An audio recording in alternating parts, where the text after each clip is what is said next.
Hello friend, welcome to Shiva study. Friends, आज का मेरा टॉपिक है राजा राम मोहन राय 1774 से 1833 ईस्वी।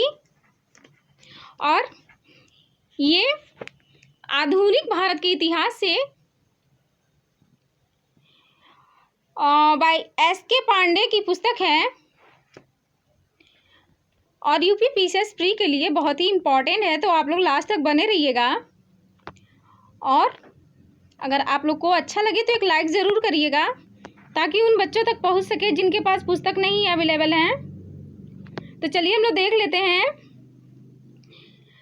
बंगाल में प्रारंभ में हुए सुधार आंदोलन का नेतृत्व राजा राम मोहन राय ने किया, इसलिए इन्हें नव जागरण का अग्रदूत, सुधार आंदोलनों का प्रवर्तक, आधुनिक भारत का पिता एवं नव प्रभात का तारा कहा जाता है।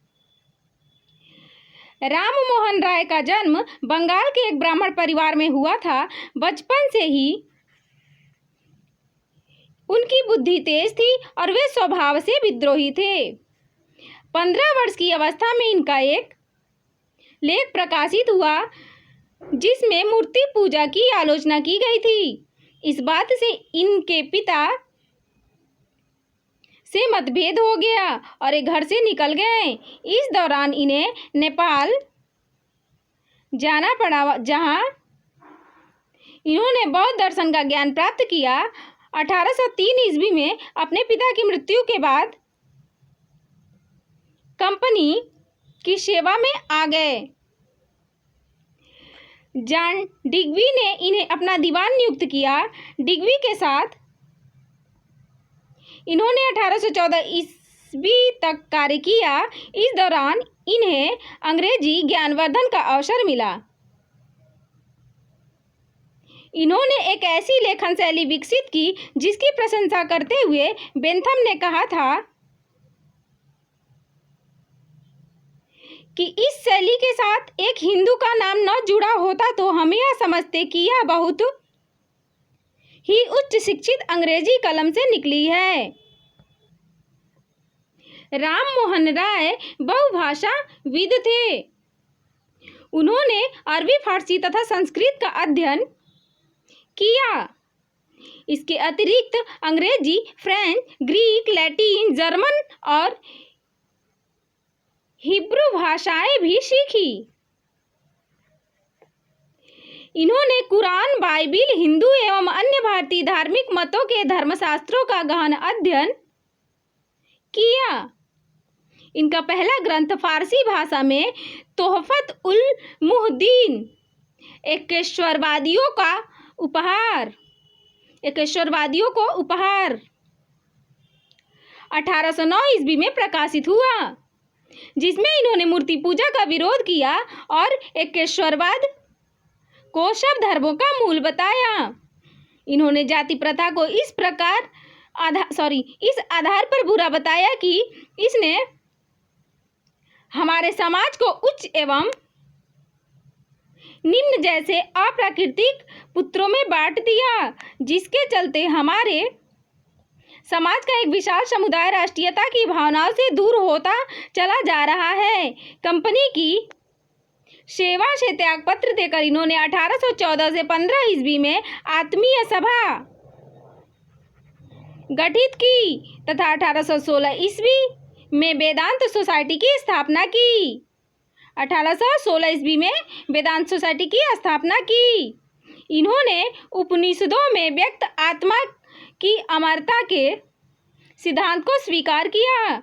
ईसाई धर्म का भी इन पर प्रभाव था। 1821 ईस्वी में इन्होंने कलकत्ता यूनिटेरियन कमेटी स्थापित की। 1820 ईस्वी में इन्होंने प्रिंसेप्ट्स ऑफ जीसस लिखी, जो 1823 ईस्वी में जॉन डिग्बी के प्रयत्नों से लंदन से प्रकाशित हुई। इसमें इन्होंने ईसाई त्रयी पिता पुत्र परमात्मा अर्थात चमत्कारिक कहानियों का विरोध कर मात्र न्यू टेस्टामेंट के नैतिक तत्वों की प्रशंसा की।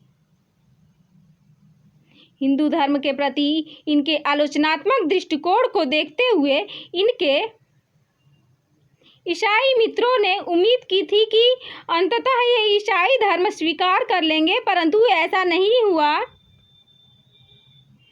ईसाई मित्रों ने उम्मीद की थी कि नहीं हुआ। एक बार जब ये यूनिटेरियन चर्च में प्रार्थना करके लौट रहे थे, उस समय ताराचंद्र चक्रवर्ती एवं चंद्रशेखर देव ने एक पृथक पूजा स्थल की स्थापना का जिक्र किया।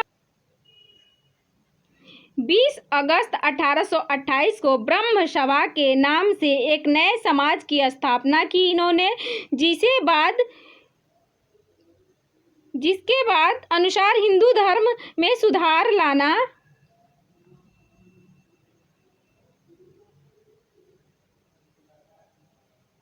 जिसके बारे में कहा गया कि ब्रह्म सभा का उद्देश्य था राजा राम मोहन राय की मान्यताओं के सदस्य एकत्रित होते थे। ब्रह्म समाज की अवधारणा एकेश्वरवाद, आस्तिकता तथा आचार संबंधी बातों पर आधारित थी। इसमें धार्मिक गुरुओं की आवश्यकता नहीं मानी गई। ब्रह्म समाज द्वारा समाज सुधार का कार्य भी किया गया। इन्होंने जाति व्यवस्था, बाल विवाह का विरोध किया। राम मोहन राय स्त्रियों की स्थिति को सुधारने के कट्टर समर्थक थे। सती प्रथा का विरोध किया और स्त्री पुरुष दोनों के लिए आधुनिक शिक्षा पर जोर दिया। इन्होंने डच घड़ीसाज डेविड हेयर के सहयोग से 1817 ईस्वी में कलकत्ता में हिंदू कॉलेज की स्थापना की। 1825 ईस्वी में वेदांत कॉलेज की स्थापना की। सती प्रथा इनके समय की सबसे ज्वलंत समस्या थी। इसके विरोध के लिए इन्होंने अपनी पत्रिका संवाद कौमुदी का उपयोग किया। सरकार द्वारा 1829 ईस्वी में सती प्रथा पर प्रतिबंध लगाए जाने का स्वागत किया और इस प्रक्रिया में रूढ़िवादियों द्वारा दायर याचिका का इंग्लैंड में भी विरोध किया। राम मोहन राय स्वतंत्रता एवं राष्ट्रीयता के कट्टर समर्थक थे। 1821 ईस्वी में नेपल्स की क्रांति की विफलता से ये काफी दुखी हुए। 1823 ईस्वी में स्पेनिश क्रांति अमेरिका में सफल रही तो इन्होंने इसकी खुशी में भोज देकर जश्न मनाया।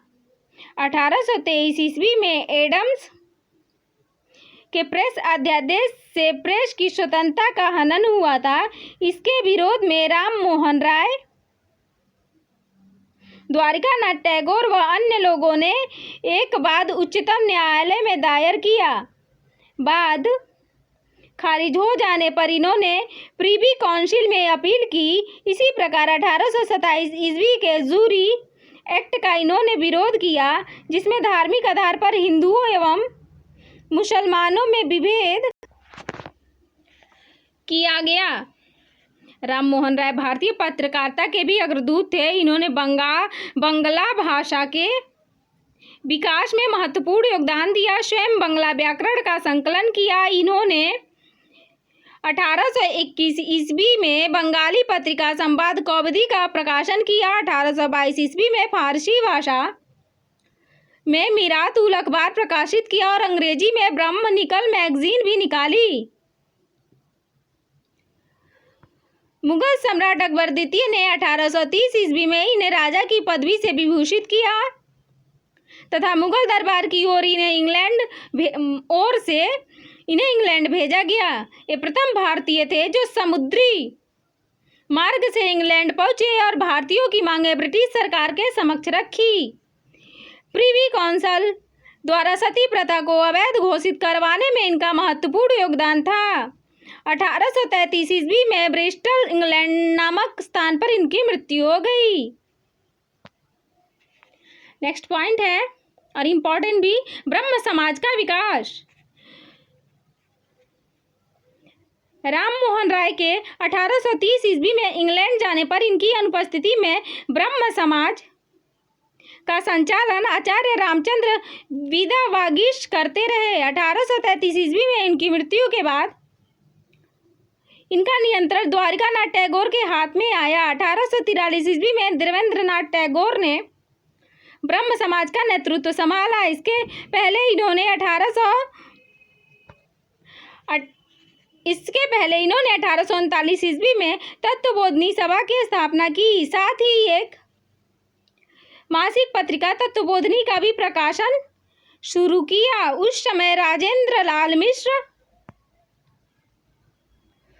अक्षय कुमार दत्त एवं ईश्वर चंद्र विद्यासागर जैसे समाज सुधारक तत्वबोधिनी के सदस्य थे। ब्रह्म समाज का नेतृत्व संभालने के बाद इनका उद्देश्य ब्रह्म समाज को ईसाई और कर्मकांडवाद के प्रभाव से बचाना था। इन्होंने अपने केशवरवाद संबंधी विचारों को 2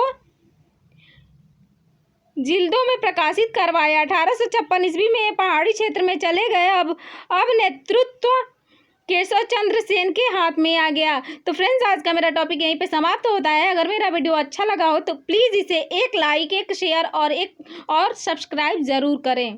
थैंक यू।